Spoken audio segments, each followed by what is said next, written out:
Good evening, George and Giovanni. Good evening, Carol.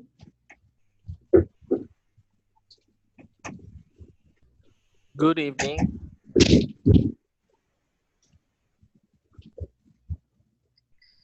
Good evening, teacher. Good evening, everyone. Hello, Carol.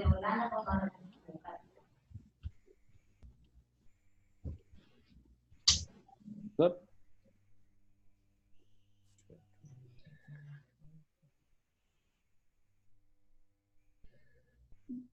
Before we start, I would like to know if you have any questions about the task that you have to do for this week.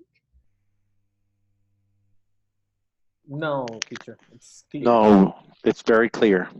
You are working in pairs or in groups of three, right? We are working in threes. Andres, Felipe, and Jorge Nicolas, and myself, Christian Munoz. Okay, good.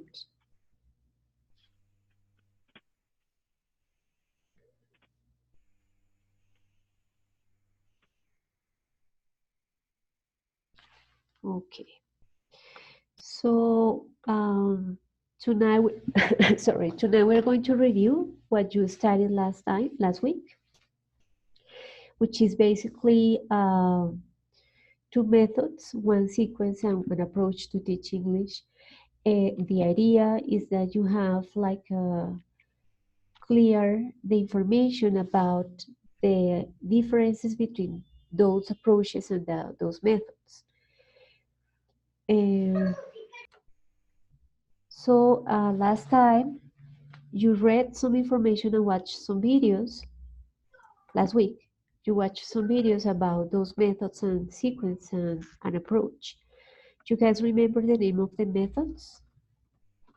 Grammar translation method was one of them. Uh-huh. The other one was audiolingual method. Task-based learning.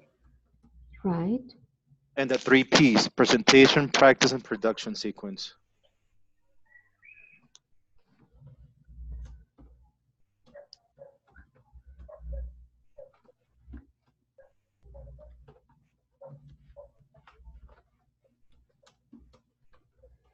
Okay, good.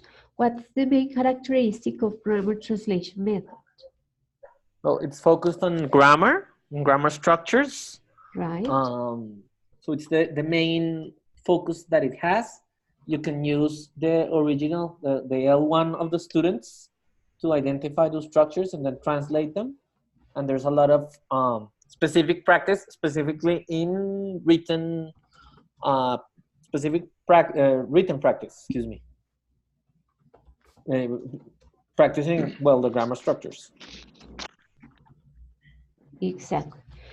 Do you guys do that in your classes? Is there a moment in your classes where you ask your students to translate some sentences when you? Well, In in my my case, I case, don't. me neither. I never do that. I You think, never do that? well, no, yes, teacher, I never do that in my case. Okay. Teacher, I actually been thinking about this because I know we say so when teachers say try not avoid translating, but if I recall when I was a kid, what helped me improve my English was translating. You know, so I feel like maybe it's not that good to implement in a class, but I think it is positive. I think if you can translate some words and get some meaning out of like sentences, but I'm not saying relying on it too much, but in a way it could be useful. The thing is that I think it depends on the kind of or in the level and the type of kids of people you're Good. teaching to. So in my case, for example, right now I'm teaching 9th, 10th, and 11th graders Okay. who are mostly B2 or Yeah, higher, right. B2 or B2 plus.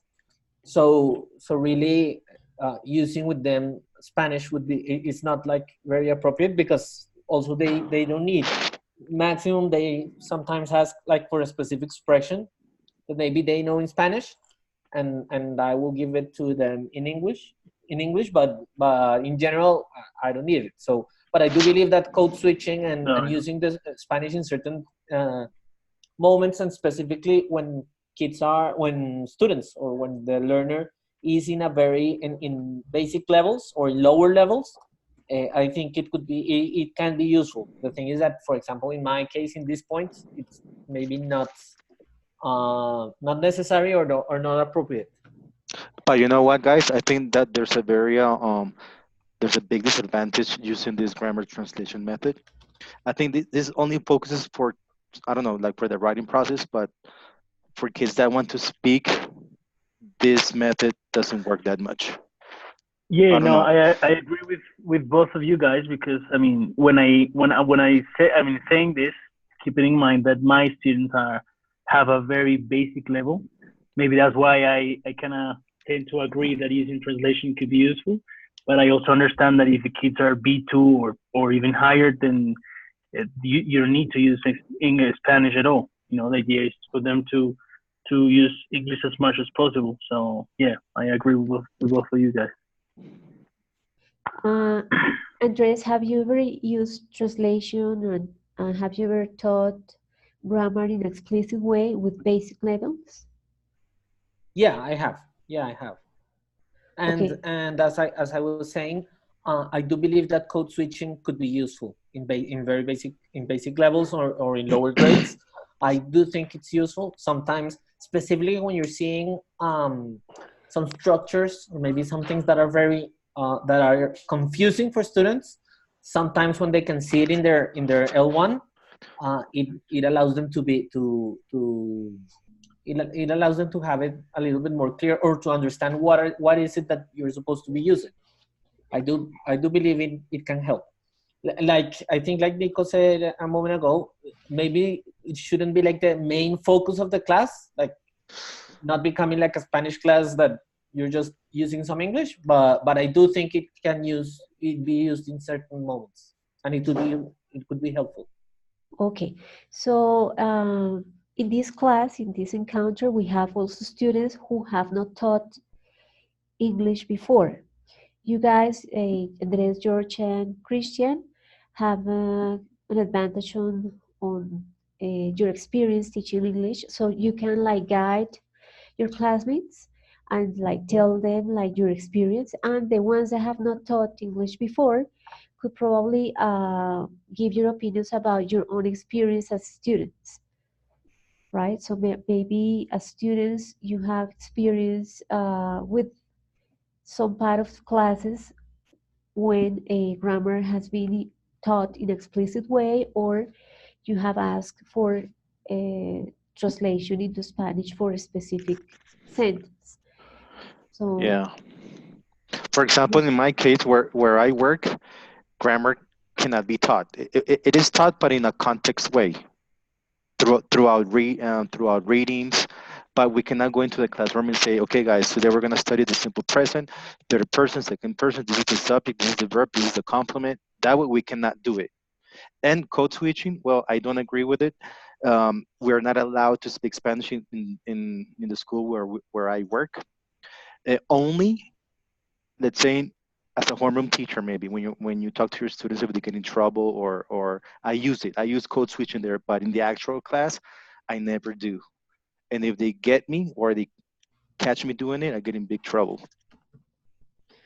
okay, yeah. So it seems that the three of you, agree on the idea of using Spanish and translation when you're teaching basic levels or when there is a trouble in class, Exactly. right? Mm-hmm. So for Yeah. basic levels, they need more help with the Spanish a little bit, right? It doesn't mean that we need to teach all the class in Spanish. Yeah. Teacher, Yes, teacher. yes. Well, I would like to talk just a little bit about the grammar translation method.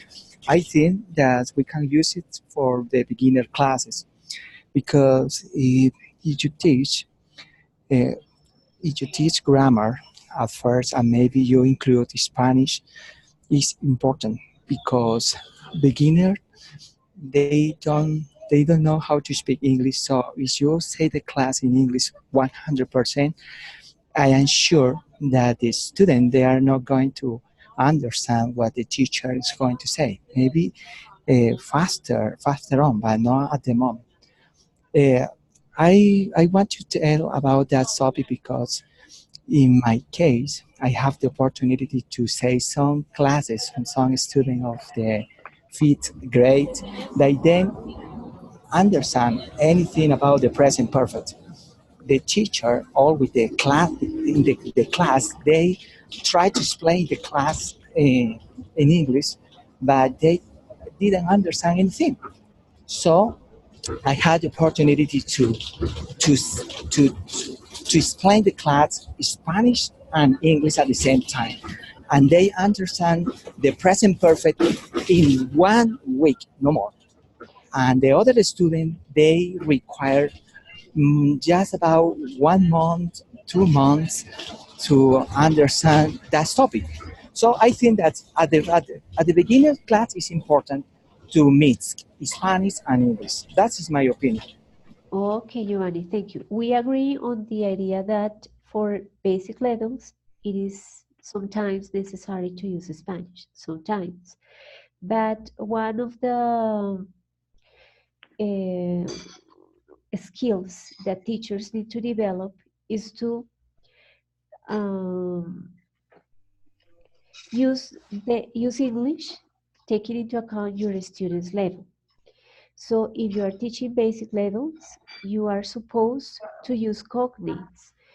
Cognates, for probably some students that have not heard, sorry, have not heard the word before, are those words that are similar to Spanish in form, in Okay. pronunciation, Yeah. right? And in meaning. So, for example, if we say the word similar, Similar. right? Yeah. Exactly. So we are supposed to use a lot of cognates with basic levels so that we use English and at the same time we help them to understand what what we are saying. We are Okay. also supposed to produce short and simple instructions, Exactly. like using number one, open the book, number two, write the title, etc. So something very short, and also we are supposed to model the exercise. So that also helps students to use gestures to model the exercise. That helps the students to understand when we use English.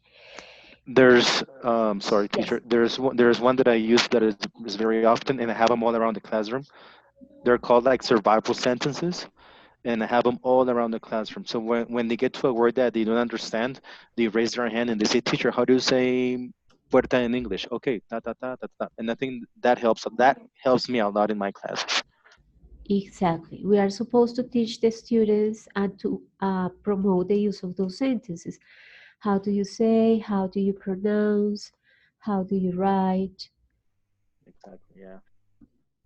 So we are supposed to use as much English as possible in class, even with basic levels. It doesn't mean that uh, we cannot use Spanish, but if you expose students to English, they for most of the time, they are gonna like learn it faster, right? Yeah, So Spanish. I think that Spanish has to be the last resource. I mean, once you did, as you said, you used simple instructions, you used cognates, you modeled, you acted out, or whatever. If definitely there's something that the students are not being able to understand, then you you help them with a Spanish word or at least with a Spanish tip or guide so they can understand, get it. But I do think that it's even in lower levels, it should be the final resource, not the main, and not start the class in Spanish and everything in Spanish, and then because it's going to be very, very difficult then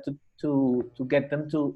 I mean, if students, especially when you're working with kids, if they know that at the end of the day you're still going to give your class in Spanish, they're just going to start waiting for you to get to the Spanish part so they understand. So you have to make it challenging for them, so they have to make the effort to try to use English and get to communicate. Also, I think that there's very important, it's important in that point to let them know that it's understandable that if you're in a basic level, you don't need to have perfect English, or I mean, the main focus is to communicate, and then you are going to be getting better little by little. Exactly. So that's part of creating a relaxing atmosphere so that students feel comfortable using English, and so that you're not gonna punish the use of Spanish in basic levels when they answer. For example, if you talk in English most of the time, but your students in basic levels answer in Spanish because they don't know the words, so you can rephrase it. You can say, okay, what you want to say is Paraphrase it, yeah. this That's and another this one. in English, right? So little by little, as Andres mentioned, they will get more words, they will get more English. So this is to tell you that sometimes Yeah, it's and necessary. I think for Yes, us, George, yes. yeah, I was gonna say that in my experience working with kids, that's the hardest thing to achieve, is to make the kids understand that it's okay to make mistakes, and it's okay to um, not saying things correctly, because kids, I don't know, they're, at least in the school that I work for, they think they need to get everything perfect all the time, and English is a bit different. You need to make mistakes and just feel free in a way. So I think for me, that's the hardest part, is to make the kids understand that it's okay to not having things correctly all the time. Right. So if we correct basic levels all the time, they are gonna feel afraid of speaking. So also that's like a skill that we need to develop when teaching basic levels, to know when to correct and how often correct students. So it's important to mention that we need to compare the way English is taught in immersion schools and the way English is taught in public schools. Of So course. if we have excellent results most of the times in immersion schools, is because students are exposed to the language more time. They are challenged to understand English as much as possible and to produce it as much as possible. While in public schools, they only have 6 or 4 hours of English per week, and they are not challenged to try to understand the other language. So the amount of exposure to the language is very important. That's one reason why we should avoid translation. It doesn't mean that uh, sometimes we won't use it for basic levels. Good. So we continue And reviewing. Yes. and one last thing, teacher, and I think this method, I don't know, it's focused more like in the reading and writing part, but not in the listening and the speaking part, where kids are to interact among themselves. I don't know. That's what I see. To be honest, I hate that method. I don't like it at all. I don't know. It's my opinion. Well, actually, that method is from the 19th century. It's very old. Yes, very So old. it didn't take into account, as you mentioned, the oral skill or the listening skill. It was only a whole class writing sentences and translating them. And So translating them, we yes. cannot have a class like that nowadays. I mean, two Nowadays, no. hours, 2 hours Ooh. translating sentences is not efficient, is not useful, is not going to have any success or help your students learn. But I Exactly. mean, like one portion of the class, like say that you require to translate some sentences or words because you are teaching basic levels, it's okay, but not a whole class. I used to use this where I worked at my first job when I arrived to Colombia was at the Mayor Institute. I worked there for 14 years, and that and I used it a lot in the part where we got like in the grammar section. There we used the grammar translation method. And also audiolingual. What's audiolingual method about? Oh yeah, repetition. I love it, and I still use it sometimes in my class when I teach phonetics, when I teach some grammar rules. I do that, but not all the time. No, but I think it helps a lot, especially in the what do you call this? When I teach vowels, consonants, and all that. When you teach sounds. Exactly. Okay.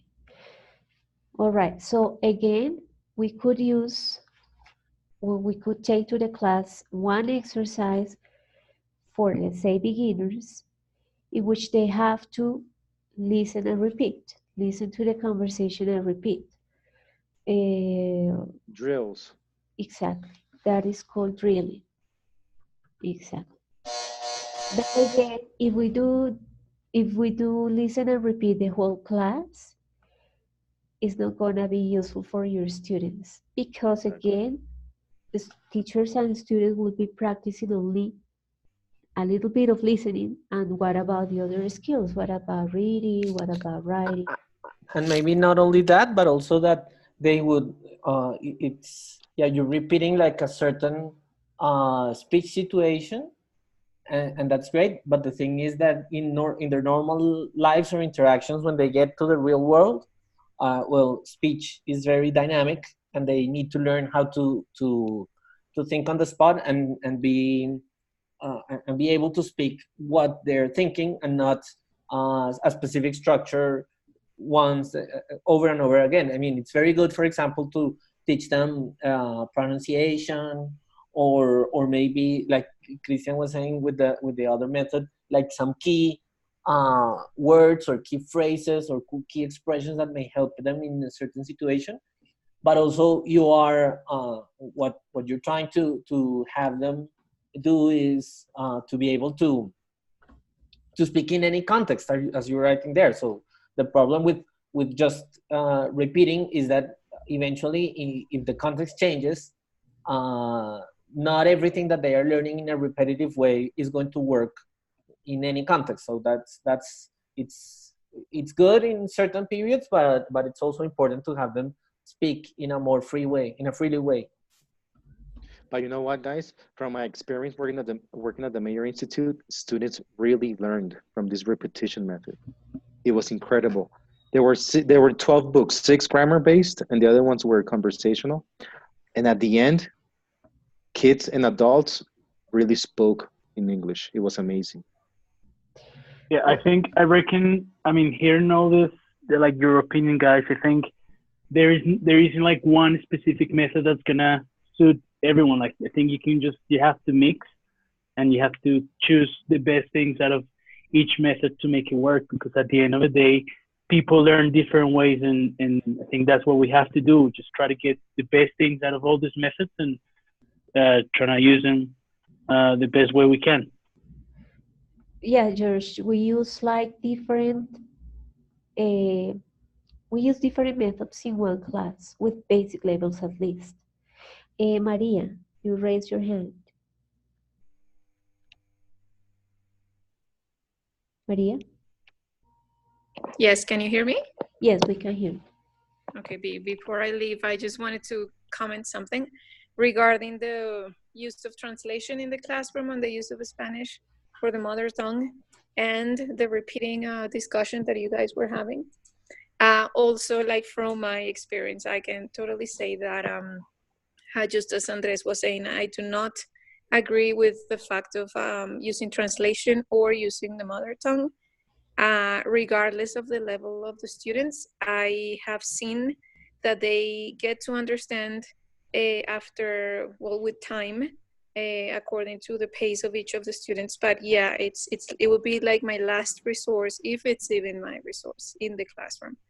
And with the repetition, I also had a chance to be at Berlitz, which is another language institute, and yes, they have a method.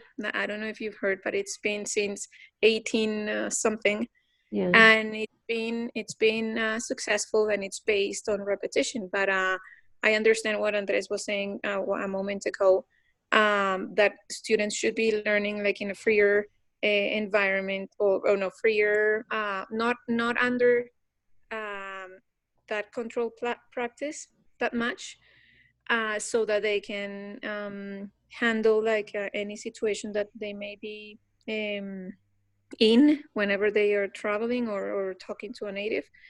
But it works when you are like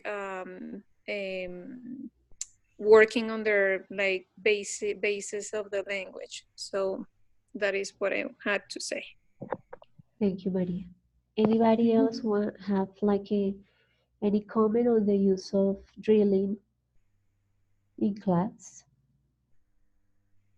Teacher, maybe that we can use that method for introduce the students. For example, we can use that for give an example in the class.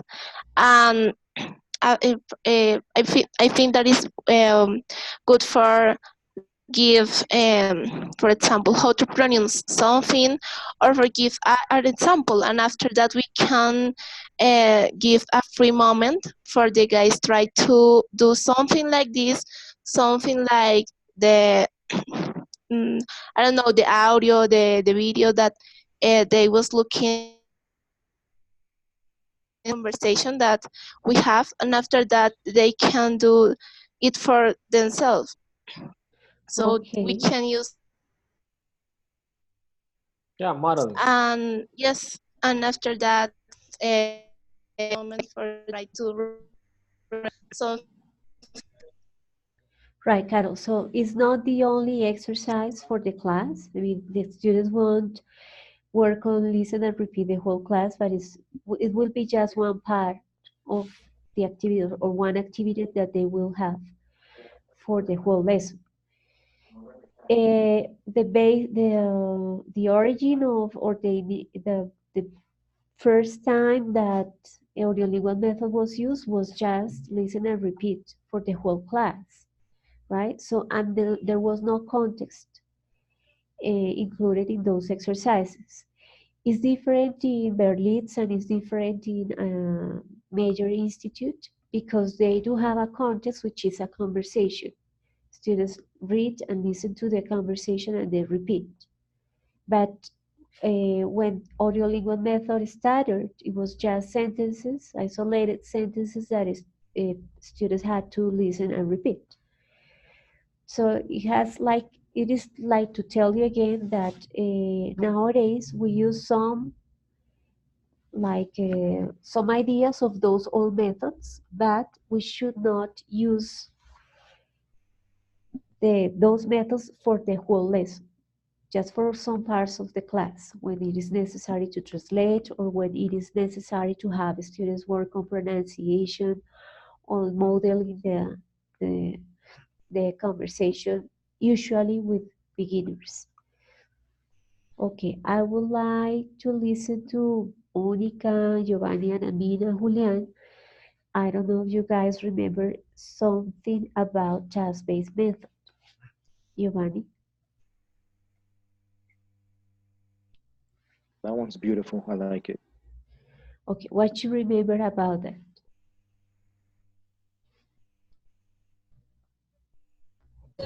Hello. Yes, Giovanni, Okay, teacher. we can hear you. Okay. Well, audiolingual methods is much better than listening and repeat. You know, it's better than the grammar translation methods, but it's not the best. But I just want to tell that audiolingual methods, you will be able to learn English by listening, even if you don't know how to read. It's very important, but I don't mean that is the best method.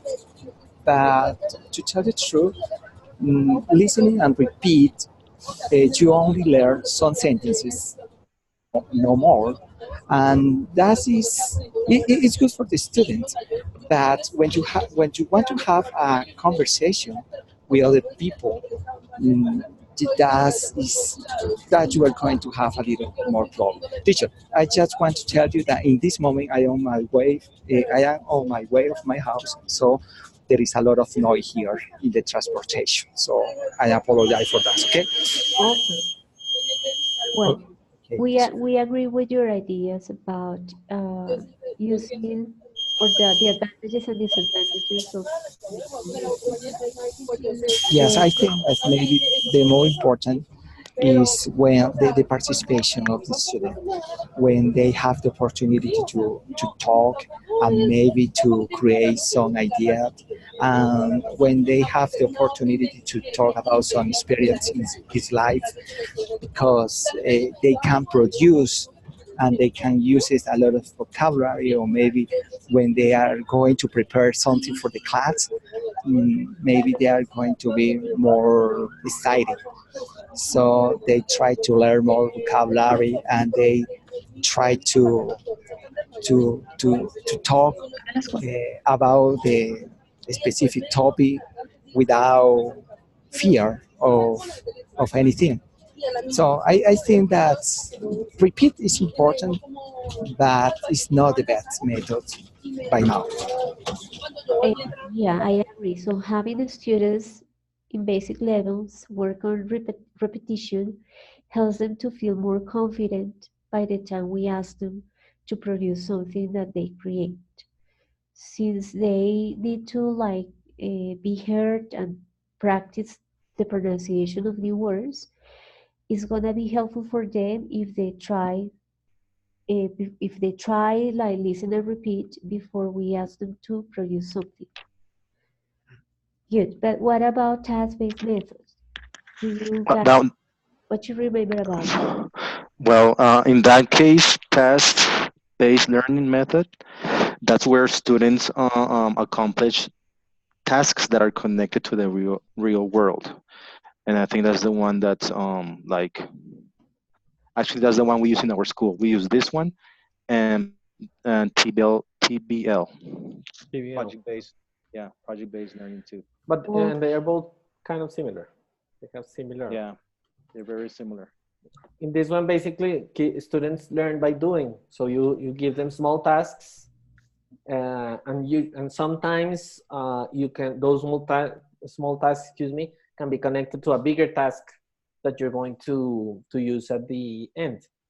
And in And this one, so you're going to have spaces or moments in which students are going to be able to just go get like a basic understanding on what they're going to see, other moments in which they're going to practice the grammar or the spelling or the vocabulary or whatever you're trying to teach, and other moments in which they are going to be able to produce. It's all done with small tasks that let them that let them practice, and also that allows teachers to be able to give constant feedback and be like yeah. more close to them, and not being the teacher the center of the class, but the students the center of the class. okay. Those of you who have worked with task-based learning, could you please give us an example of a task that is connected with real world? Mm. Yeah, Chris.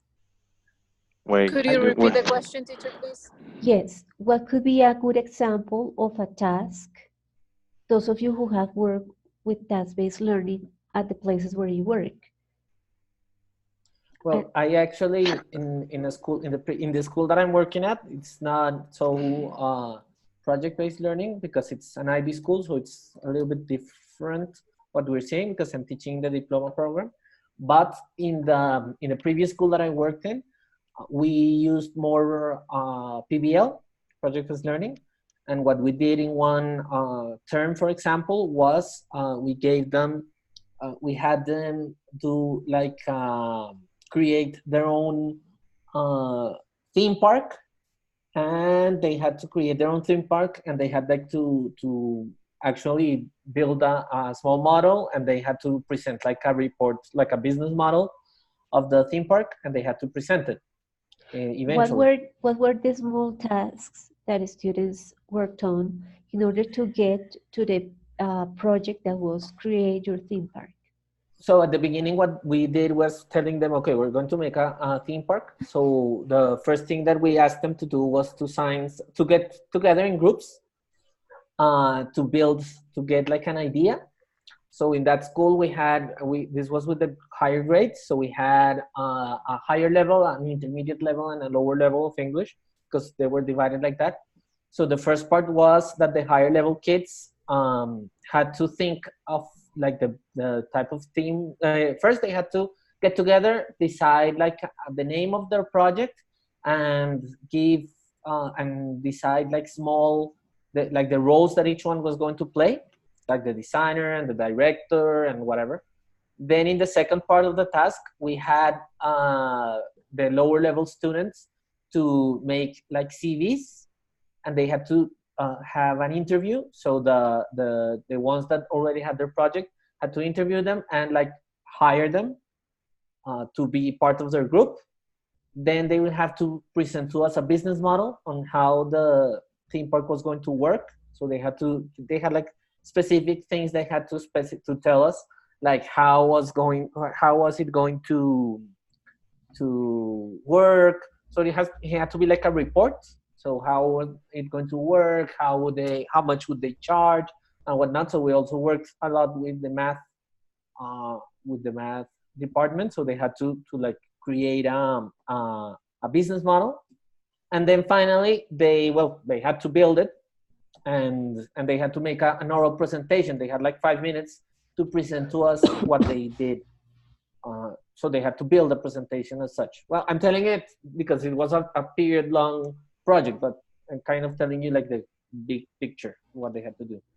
Okay, they were supposed to hire a person who owned a company to create the theme park. No, they were supposed to hire. The thing is that the lower levels were seeing how to introduce themselves, because that school had very different levels in 9th, 10th, and 11th graders. So they were learning how to introduce themselves and talk about themselves. So basically what they had to do is they had to create like a job opportunity within their structure, and they had to interview them, just to ask them about the likes and dislikes, what they were they good at, and they would hire them to be part of their projects. So it was like a short conversation, and we teachers, what we did was to go around and listen to how they developed that conversation, that interview. So also for lower levels, they had to build their CV. So they had to write about their interests. So there we would practice that part of them, of like talking about Okay, themselves. Andres, thank you. So in your case, in the place where you work, the method that is used is project-based learning. So it means that the Yeah. project is something very big. In this case, is to create a theme park. Yeah. And that big project is divided into small tasks. And Yeah. one of those tasks was to have a short conversation to talk about students' interests. Yeah. So that if we have one class of 2 hours, we will ask students that at the end of the class, they need to be able to create or act out that short conversation. Yeah. In So order, probably in that class, what you're going to do is start by showing them like how an interview looks like, and then you're going to maybe ask them to write down some ideas, and then probably you're going to ask them to present them to you and give some feedback. I'm just saying, like, kind of that would be like the idea. yes, good. So the information that you read for your homework presented 6 stages that were written by an author. Uh, the author is Nuna, David Nuna. So David Nuna Yeah. created 6 stages for tasks, and those stages are very useful for beginners because, as you mentioned, the first stage is to show the student the example of the interview, Mhm. and stages 2, 3, 4, and 5 are related to help the student understand the example. How? By working on the vocabulary of the example, working on the grammar of the example, the pronunciation. So in those stages from 1 to 5, students study the example and study pronunciation, grammar, listening, right? Through listen and repeat, through complete the gaps, through other exercises that help basic levels to understand the model. What model? In this case will be how to have a short conversation about students' interest, right? So if we plan a class in that way, we are not, we don't have as an objective to help the students practice present simple and verb to be in affirmative, negative, and interrogative way. It's not the purpose. The purpose is to have students understand this situation, understand that situation that is part of real life, that is something they might encounter in real life. So that is a task connected to real life. So, and the stages will help the students understand the model so that at stage number 6, they will be asked to create their own conversation. After reviewing the model, after practicing how to pronounce sentences in the model, after having them change some words of the model, understand the vocabulary, listen to the model several times, read the model several times. So stage 6, get in pairs or get in groups and create your own conversation with your help if they are if they are beginners. They will ask you for help or you will promote the use of dictionaries too. Teacher. Yes, Lina. Good evening, teacher. I would like to ask something. Maybe it is obvious, but this method that you are explaining is look like or is similar to the method that the teacher uh, mm, George explained us the last subject is about engage, study, and activate. The three steps is similar, no? First, you That's a understand, planning. or it's different because it's what is the No, relationship? Maybe it's I am. related. Yes, no, it's not different, Lina. Thank It you. is related. You engage students not only at the beginning of the lesson, but during the whole lesson, you can engage them. How? Uh,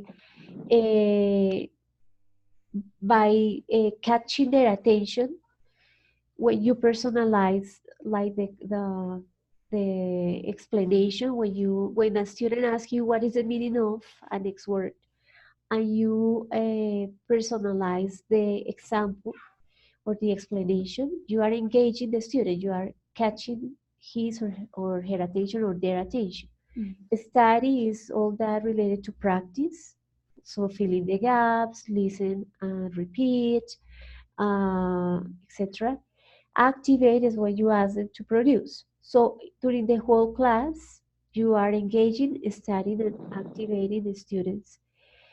So engage, study, and activate is something that occurs in different times during the class, and is also part of task-based.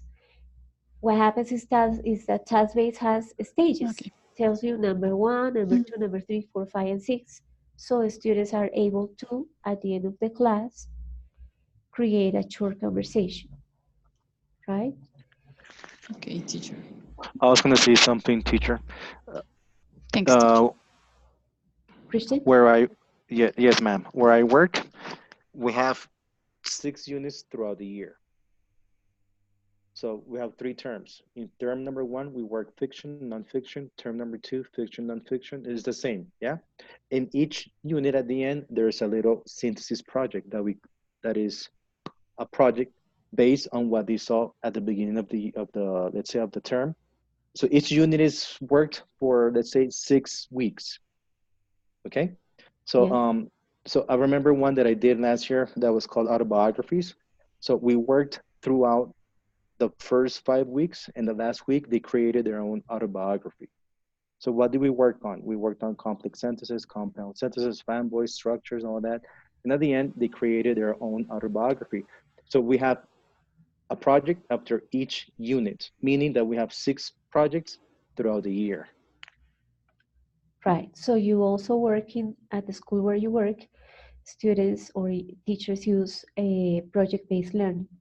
And at the end, at the end of each unit, there's something called la feria pedagógica, and parents go and watch their kids talking. It's a big, big deal in our school.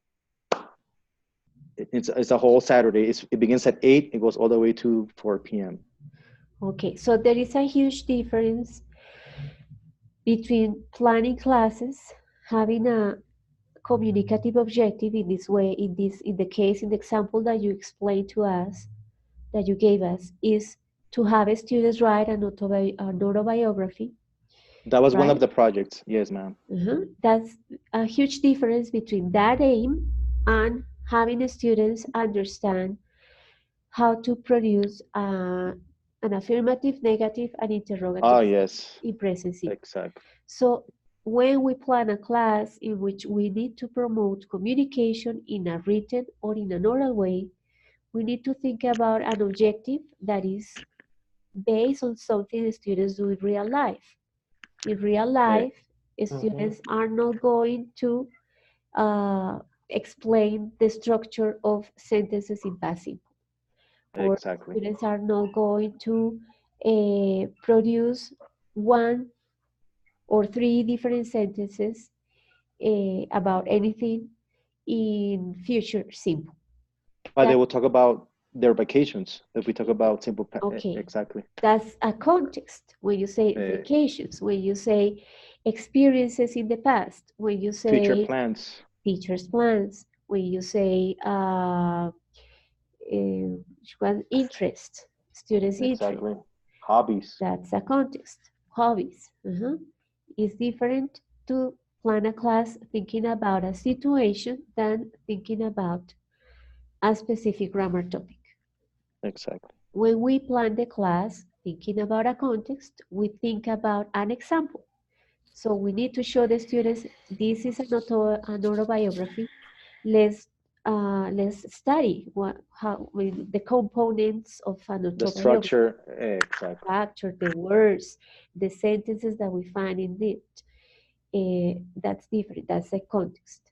If you just give the students isolated sentences, is not promoting. Teacher is not promoting communication. That's gonna be for that's gonna be easily forgotten, right? It's not gonna help the students that much.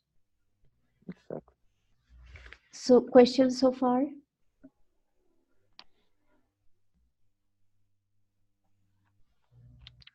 I'm gonna show you an example of a lesson plan that use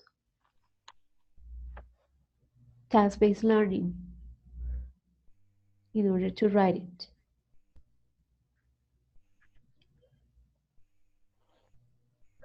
This is a class for 50-year-old students. They are level B1 and it's a 2-hour lesson. The objective is to have students talk about some life experiences. So in the warm-up part of the class, the teacher planned to get students discussing groups about things they would like to do in the future, the places they would like to go, something they would like to see, a person they would like to meet, something they would like to do or accomplish in their lives. That is like the class opening, like to get students, to engage students on the topic Engage. Yeah. of life experiences. Okay, now after the warm-up, we have the 6 stages. In the stage 1, the teacher used a video in which a person was talking about one life experience. So the teacher used this video YouTube, and after that, the teacher worked on listening comprehension exercises to help the students understand the video, the information in the video. In stage 2, In the stage 2, the teacher worked on control practice. So the teacher had the conversation and had the students to work on listen and repeat, or read and practice with your classmate, or read and repeat after me. That's control. And is related, conversations are related to life experiences. In stage 3, students work on more listening about the same topic. Other example of a person talking about a life experience. In stage 4, the students worked on grammar. Here, the idea with task-based learning is not to explain grammar, but to have students analyze sentences taken from the previous listening, from the previous example, and try to find out patterns. So if I write some sentences in present with the present perfect, in present past, in affirmative, negative, and interrogative way, I will have students try to find out the patterns, what goes first, second, and third in the order of the sentence. If students don't get it, the teacher should explain. But the first stage or the first idea is to have students try to analyze the examples. So that is stage 4, in which students are supposed to work with students on grammar. In stage 5, students were supposed to change a little bit the example given at the beginning with some words. And in stage 6, they had to produce a conversation similar to the example presented in number 1, right? So here you don't see that the teacher explicitly wrote that she was going to have students understand or identify interrogative, negative, and affirmative sentences in present perfect. But to understand the example, to understand the objective of stage 1 was to understand the example of a person talking about a life experience, so that at the end of the lesson, the student could do something similar with a classmate, have a short conversation about a life experience. Teacher, I have a question. So this lesson plan is for 2 hours, yeah? Now, let's say in my school, kids, they have English 7 hours a week. Does that mean that every lesson that I have with them, do I have to plan using these 6 stages, or I can like focus in, for example, in Monday, I have 2 hours, I do this with my students. On Tuesday, I have 1 hour. Do I still work using this plan, or do I come up with a different plan? Because it seems like there's many stages, many things to do in one lesson. So I don't know if we can maybe take one for later on in the week, or I don't know how would it work. Maybe the other teachers in the class can maybe help Yeah, me out I with my answer. understand your question. So the idea to adapt this method to classes that have only 1 hour is to either to plan a task that could be achieved in 1 hour, or to split the lesson for 2 classes. So for the first class, Okay. you work stages 1, 2, and 3, and All next right. Cool. day you work on the stages 4, 5, and 6. Yeah.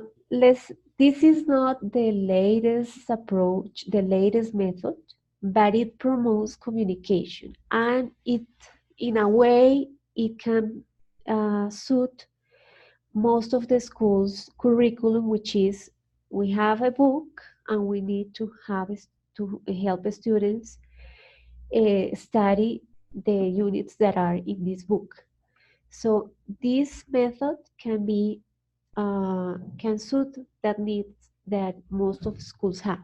Other schools, like the places where Christian and Andres work, they don't use I mean, they don't have as a curriculum as a book, but they have No, we don't. create projects. So projects are much more better. They have more advantages, and it's what you are reading this week. Is the task that you have this week to get more information about, to study about projects. But well, as I told you, at least this method, which is not the newest one or the best, at least it promotes communication and is there are a lot of research about the success of this method. And and you know what, Professor? It does really help the low level kids, the ones that are very quiet, the ones that don't participate that much. Having this like method in our classrooms, it helps them a lot. It motivates them a lot to work. It works very well with basic levels because if you analyze it, it goes it is it I mean it helps students to go from the easiest, which is to understand the example with vocabulary and grammar, to the most difficult, which is to create a conversation. So it is a good method for basic levels because of that reason. It doesn't mean that we couldn't use that with advanced students. So with advanced students, the topic would be more challenging, more difficult. It could be, for example, using Christian's idea of writing autobiographies. That could be I mean, a written task could be the aim of the lesson. And you know what, Professor? It really works in first, in second grade where I work. It's integrated curriculum. So they work the last, I think it was 2 months ago. They had this big project where math, science, language, social studies created one big project, and it was amazing what those kids really did at the end of the semester. It Yeah. was So, integrated. Chris, I have a question. So, in that case where they integrated all the subjects, did you guys have like a specific topic, like one main? One Um, inquiry. We had a one inquiry, like the question. What they do first is they have a big question at the beginning, and from that question everything comes out. It's amazing. But since they're okay. yeah, one teacher teaches science, math, and it's amazing what these kids do. They integrate all the subjects into one project. It's beautiful. Okay, could you give us an example about one question so that everybody understands like how Yeah. science, math, English is integrated? I think it was one. They were working on the stations, fall, autumn. I think it was. How can this relate to? Um, I don't know. I was talking about their own experience. I don't remember that much. The question like that, I don't remember that quite. Okay, But but I I do, just, Christian? ma'am. Everything comes out from one complete question. From that question, all everything comes out. Okay, one possible question that could be used for projects is, for example, how can we contribute to preserve the river in our city?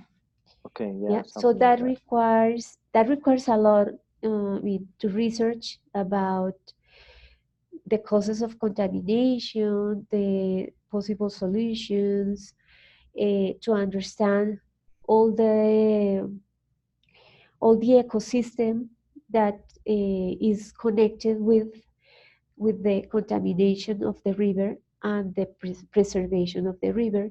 So that is the big question that is gonna lead students during the project. And the short Exactly. task will be research about, for example, the ecosystem in the high, medium, and lower part of the river, to understand what is happening in this part in the whole uh, during the whole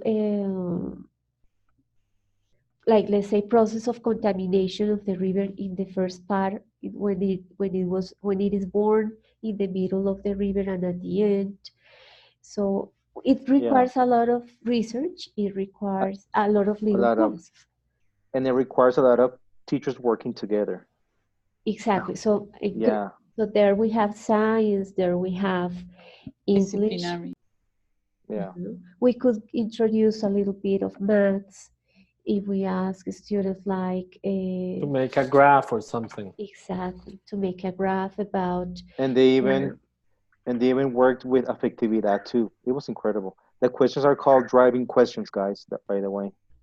Yeah. exactly. Yeah, because I think that sounds very good, but at the same time, that main question needs to be very clear because in Yeah. my school we try to integrate projects and just to try to just to give you an example, they were talking about Christmas or something like that, and but the topic wasn't clear, so the math teachers were saying, how can we incorporate some Mm. math topics into this? You know what I mean? So it was like a very it was very difficult. So that's why I asked But that needs Nikki, to be very clear. yeah. Yeah, But that's what I'm saying. It requires a lot of teamwork. Yeah, yeah, correct. a Yeah, lot, a lot. Yeah. But yeah, Something I that because think could that be, also it has to do with, excuse me, it yes, also has please. to do with the teaching model of the school because the school where Christian works, they are it's a very well structured school, and it's not like the first year they are doing this type of things. It's a model that's yeah, been in true. place like for lots and lots of years, and so there are a lot of things that are already set. So in that case, collaboration for teachers is easier to do just because one, they have the experience because they've done it a lot of times. Two, students is not the first time they do it. They've also done it before. So they understand it. And three, the school is set up in such a way or has a certain organization thinking about that model that allows those types of things to do. So sometimes when you're in a school that either has another philosophy or maybe is not that organized, sometimes it's better to start. If you're going to start, well, I talk because the previous school where I was telling you the projects that we did and such didn't have that model, didn't have a model. It was a mess. So in the case of English, that was the area that I worked at, we decided to do to use the project-based learning model, but we very seldom talked to teachers from other areas just because it was very difficult. So what we did was we kept the projects within our classes and within what we were able to accomplish on our own.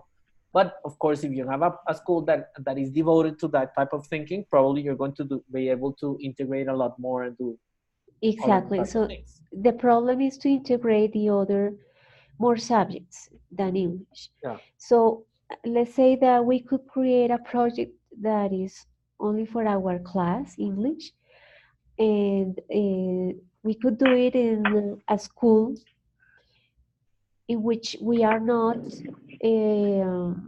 required to follow a certain method, but that we have like the That's really option to choose how to teach.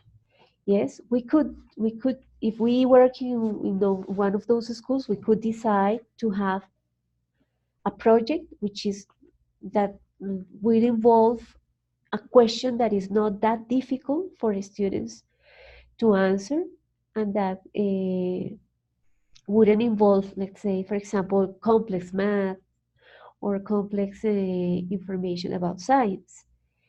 You will find in the videos that you are watching this week some examples of projects that are not that complex, like the one about the river, I saw that or one about that Titanic. yeah. Yeah, that one was interesting too. And about that Because that, basketball court. yeah, that yeah, gets so that gets kids thinking, eh? And the the, idea is not to, and the idea is to have all these subjects like integrated, not just language, for example, creating one subject. The idea is to have all of them like integrated. It will make it more Yeah, it will interesting. be great to, it will be great and interesting to involve more than one subject. But my intention is to let you think about the possibility of using something different in your classes, not grammar objectives, but Well, what I do something. think, sorry, what I do think is that even if you are in a school that requires you to have a textbook. For example, right now I'm working at a school where I teach in 10th and 11th, and they are in the diploma program of IB. So it's not that easy to do projects or things like that, or big projects or things like that, because they are very focused on doing their tasks and whatever, and their exams, and preparing for their exams and whatever. However, within the classes, I do use task-based learning all the time. I can't hear it. It's not just because they don't have the time. The kids don't have the time to do well, they do have to do big projects, but in another way, because the program requires it. But I do within the classes use task-based learning, because I do think that having small tasks and that kind of organization in the class, it does help them. Even here that I have to teach them like specific text types and have them practice a lot, so I do try to use this type of structure, and not classes focused on specific grammar, or classes where I speak all the time and give them a lot of things, but something more where they are more involved. So I do think that you can use it in any way. Just you have to adapt yourself to the reality of the school you're working on. Exactly. Okay. Sorry, Maria, you raise your hand, and also Caro. So Maria, Yeah, long ago. I'm sorry. sorry. Plus, I'm driving, so I cannot handle the phone. But anyway, I wanted to share our experience at school. It's also an IB school, and I teach fourth grade, which is part of the PYP program, the primary youth program. And we don't have texts either. We worked under units of inquiry, which are under 6 transdisciplinary themes. Transdisciplinary themes are like 4 big topics that involve different like areas to inquire into. And our unit of inquiry, when you asked for an example, we had one, and that's a transdisciplinary program. So all of the areas are involved in the development of the unit of inquiry. So I had on top of my head one about migration. So in socials, we would look at forced migration and different, like the driving question for us is called central idea.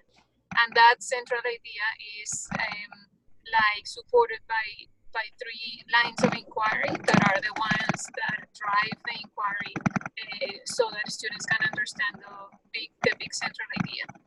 And so we have in socials, we cover forced migrations, the different causes for people to migrate. In science, we looked at some species of animals that migrate, like the humpback whale or the butterflies, among others.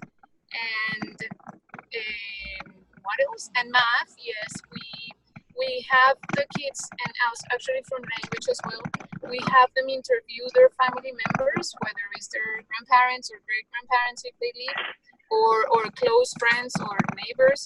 And we have them create surveys for math so that they can collect information, collect data based on the reasons why those people migrated.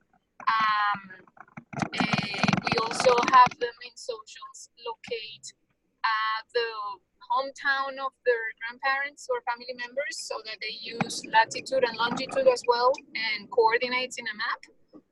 And in math, well, based on the data that they collect, they also create graphs, or if we're covering fractions, then we use also that for pie graphs, pie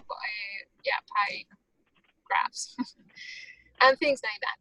And also arts gets involved, and they are at the end of the unit of inquiry, they have a project to present, and they get to choose the way they want to present it, whether it's artistic, which if it is, they also have to have like an oral presentation just to share the process that they had, and or in any other way that they want to present it, so that it's also based on their interests, so they are more motivated on that. Okay, your example is very clear about um, how to involve other areas of study around one topic, which is migration.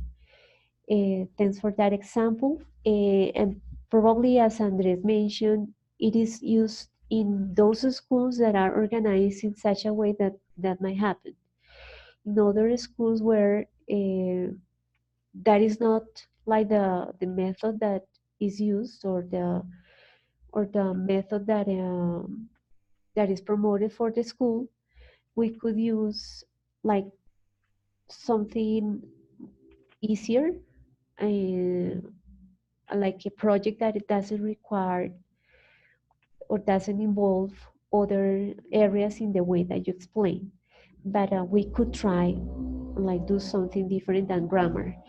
Carol,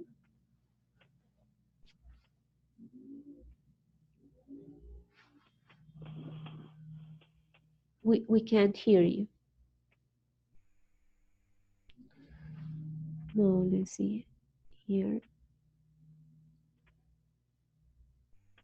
You need to enable your microphone.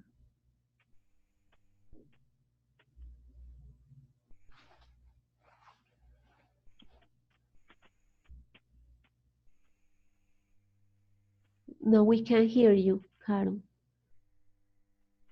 Okay, now I think we can. Me now? Yes. It's about I am I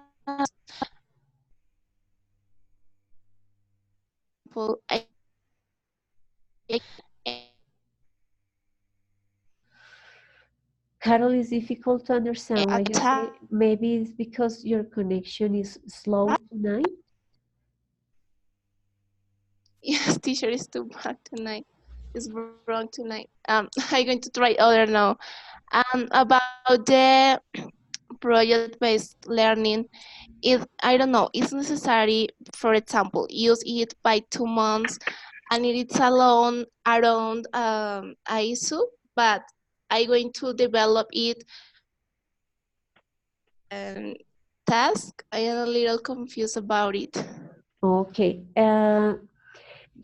The extension or the number of classes that are required for completing a project depend on the complexity of the project. So what is important is to plan it very carefully so that with the help of students, you will choose a topic that is interesting for them, or you propose a topic that you think could be interesting for them, and you plan like the what students would do each class in order to answer the question. There is for projects there is always a question that students need to answer by the end of the project, and the tasks that they will do in each lesson, in each class, need to uh, need to address that question, need to help students answer the question. So in the example that Maria gave us, that was about a unit of inquiry, which is migration, students were wondering about migration in science, about migration of animals, in social studies about migration of people, etc. In Christian's example about project, uh, well, no, actually, I don't remember Christian's example, but in the example about how to help or how to act in order to preserve the river in our city, like that question will be divided into small tasks that students will do each class in order to answer the question. So the first task could be to find out information about the ecosystem that is connected with the river in our city. In the second class, students could research about uh, the different types of contamination that the river suffers when in the place where it is born, in the middle, and at the end of the river. In the third class, students might research about possible solutions to address the different ways people contaminate the river, etc. So by the end, students will have enough information to answer the question. Those will be the tasks for the project, which is different to task-based. Task-based learning is to work with the students during one class so that the task is simple, is connected to real life, but is simple and is short. While projects are something big and more complex, task-based learning is about less complex uh, objectives, less complex, let's say, information. I don't know if Okay, that's clear. that's clear. Thomas, clear. Thank you. Thanks a lot. Teacher, I have another question. I don't know if you answered it while I was outside, but my internet was run a little. Can I use the presentation, practice, and production sequence in all methods, or it's the it's independently? I don't know. Okay, good. So I would like Luisa, Daliana, Giovanni, or Paola, or Monica, tell us about what you remember about presentation practice production sequence. What's that about?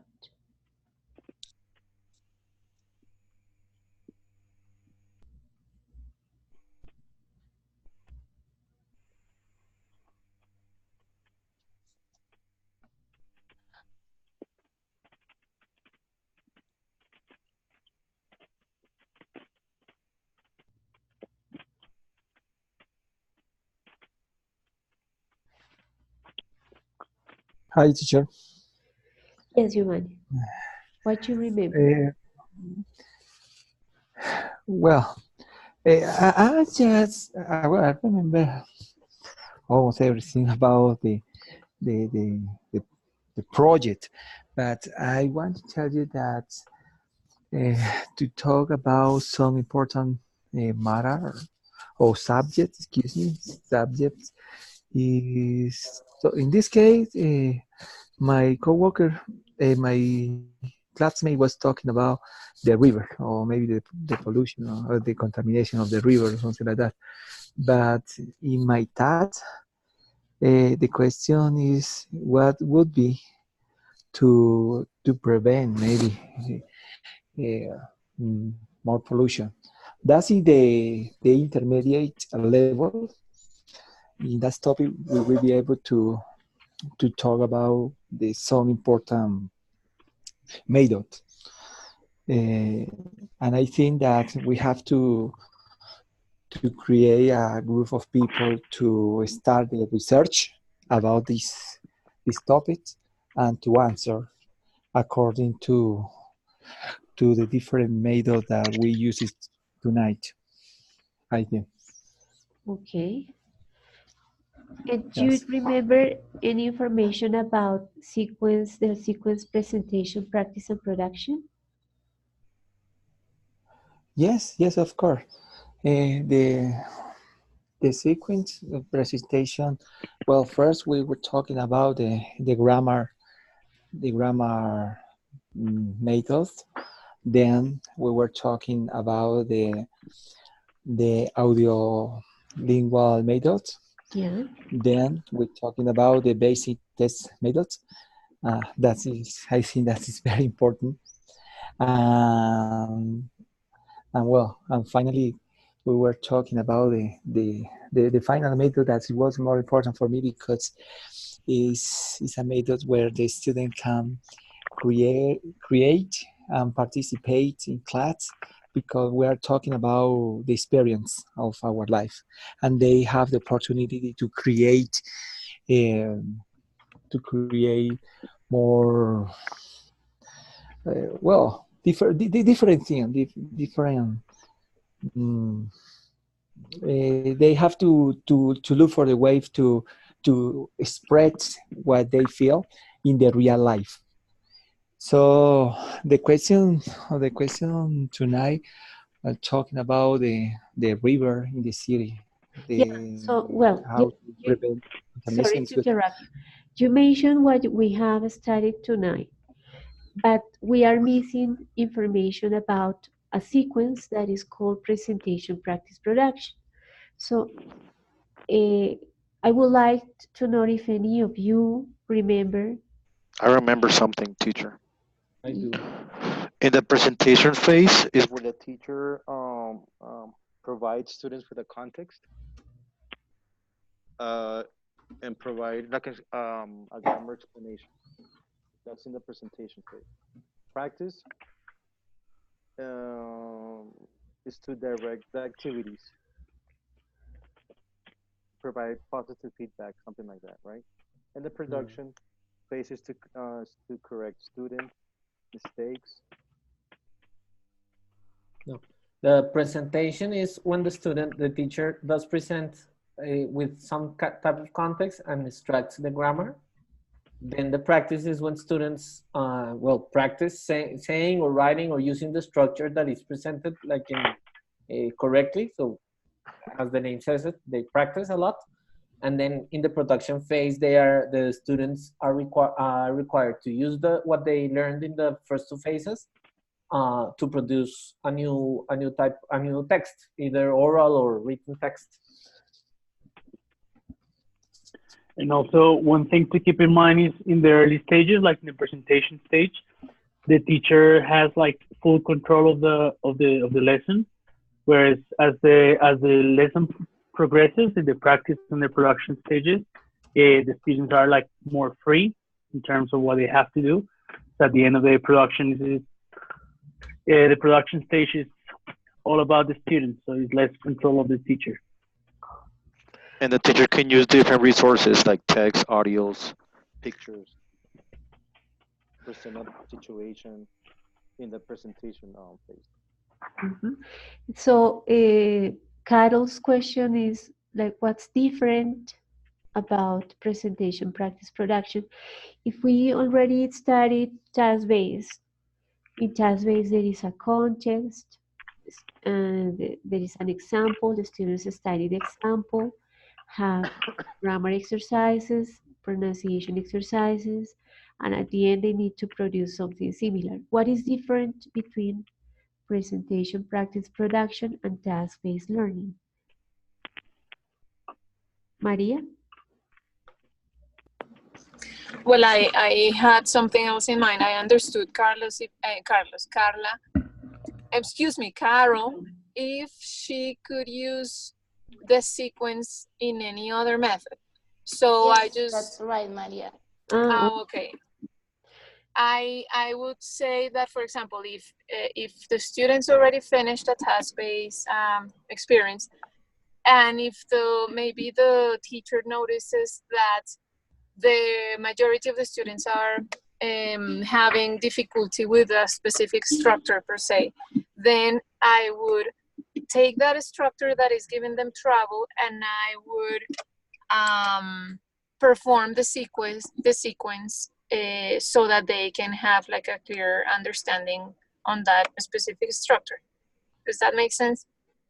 Yes, I understand that while you are connecting the idea of having students work on a structure with the sequence of presentation, practice, production. Like if they don't understand a sentence in present perfect, so you will take that sentence and you will explain the grammar of the sentence. You will have them practice that grammar, and then you will have them produce something like that.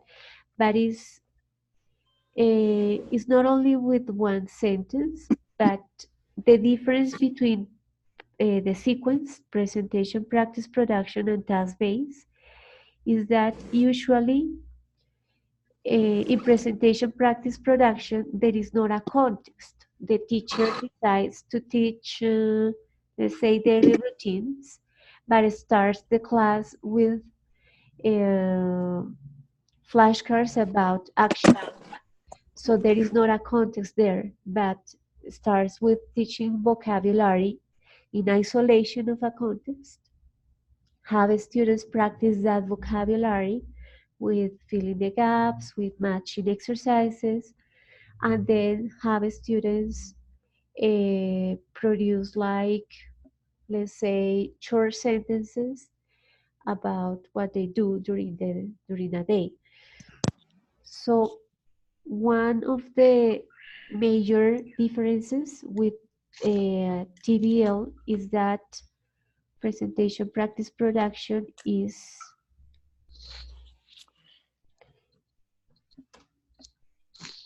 in presentation, practice, production, the teacher explains.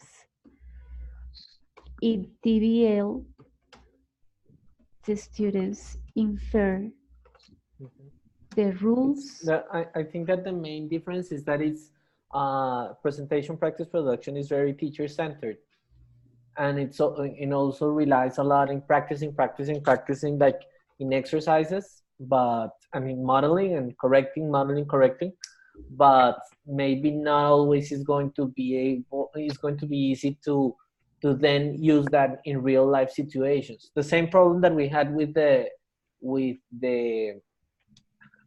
grammar translation method or the audiolingual method, that it's just a lot of practice, but when it's not done within a context, then students maybe they end up being experts in using a certain structure, but then when they get to the real world, they're maybe not going to be able to know how to use it in real time, in real contexts. Exactly. Yes, what you said is correct. So if there is not a context, students are not going to understand when they can use that information that they are studying in the class. And it's teacher-centered because the teacher explains, it shows, and gives all the information. While TVL, we have an example and we help the students understand the example, but students are challenged to analyze the example and come up with the rules and come up with the questions and come up with possible answers of those questions. In PPP, the teacher gives all the explanations. So Carol's questions about using PPP in all the methods, the answer is no. So in project base, the idea is not presenting vocabulary in isolation.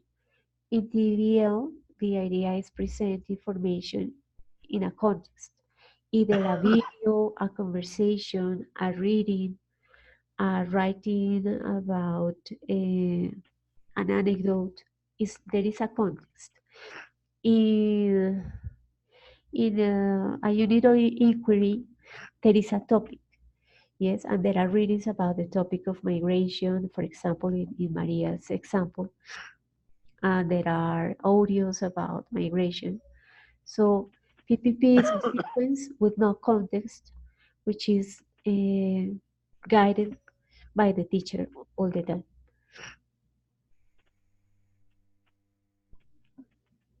You guys have questions?